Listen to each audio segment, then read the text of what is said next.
প্রতি বছর ঈদ উল আজহাতে আমাদের দেশে প্রায় 1 কোটি পরিমাণ গরু কোরবানি হয়, গরু, ছাগল, মহিষ।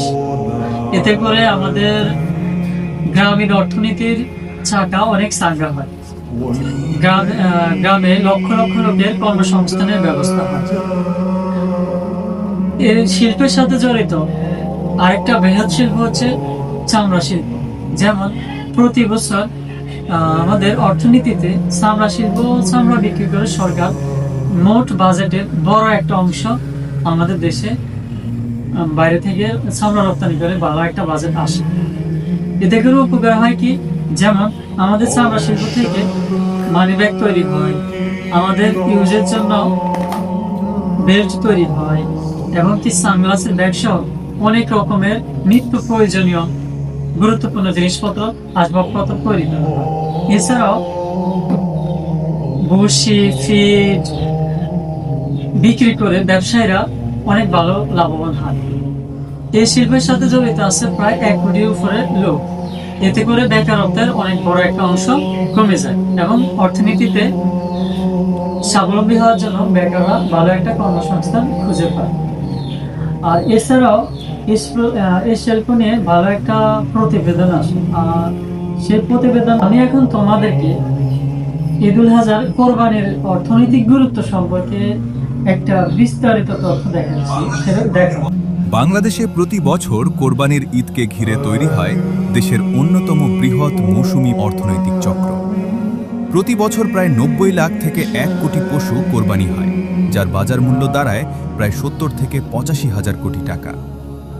কোরবানিকে কেন্দ্র করে চামড়া শিল্পে 3 থেকে 5 হাজার কোটি এবং ফ্রিজ ও ইলেকট্রনিক্স খাতে প্রায় 5 হাজার কোটি টাকার বাজার তৈরি হয়। এছাড়া মশলা ও খাদ্যপণ্যে 2 থেকে 4 হাজার কোটি, পশু খাদ্যে 2 থেকে 3 হাজার কোটি, পরিবহন ও পশুর হাটে প্রায় 2.5 হাজার কোটি, কসাই শ্রমিক খাতে 1.5 হাজার কোটি এবং কামার শিল্পে প্রায় 600 কোটি টাকার লেনদেন হয়। এছাড়াও কয়েক বছর আগেও কোরবানির বাজারে ভারতীয় গরুর আধিক্য দেখা গেলেও এখন দেশের প্রান্তিক খামারিরা দেশীয় গরু পালনে ব্যাপকভাবে এগিয়ে আসায় কোরবানির বাজারে ভারতীয় গরুর উপস্থিতি প্রায় শূন্যের কোঠায় নেমে এসেছে। ফলে কোরবানি কেন্দ্রিক এই বিশাল অর্থনৈতিক প্রবাহ এখন আরও বেশি শক্তিশালী করছে দেশের গ্রামীণ অর্থনীতি, স্থানীয় খামারি ও ক্ষুদ্র উদ্যোক্তাদের। তাহলে আমাদের উচিত কোরবানি পশু জবাইয়ের পর পশুর বর্জ্য সঠিক স্থানে ফেলে দেওয়া এবং কি পরিবেশ যেন কোনো প্রকারের ক্ষয়ক্ষতি না হয় সেদিকে আমাদেরকে লক্ষ্য রাখবো।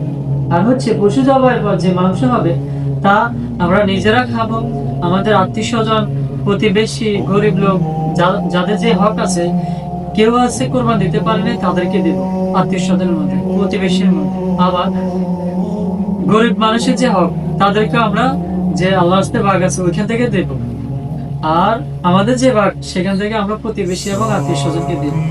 আর হচ্ছে আমরা আমাদের কাজের মধ্যে পশু জবাই কাজের জন্য যাদেরকে আমাদের সহযোগিতা করার জন্য নেব তাদেরকে আমরা কাজের পারিশ্রমিক দেব এবং পাশাপাশি ভাগ থেকে আমরা মাংস দেব।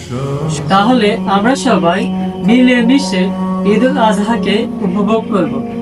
সবাই আমাদের জন্য দোয়া করবেন, আর সবাইকে দেশ বিদেশের সবাইকে জানাই ঈদ উল আজহার শুভেচ্ছা। ঈদ মোবারক।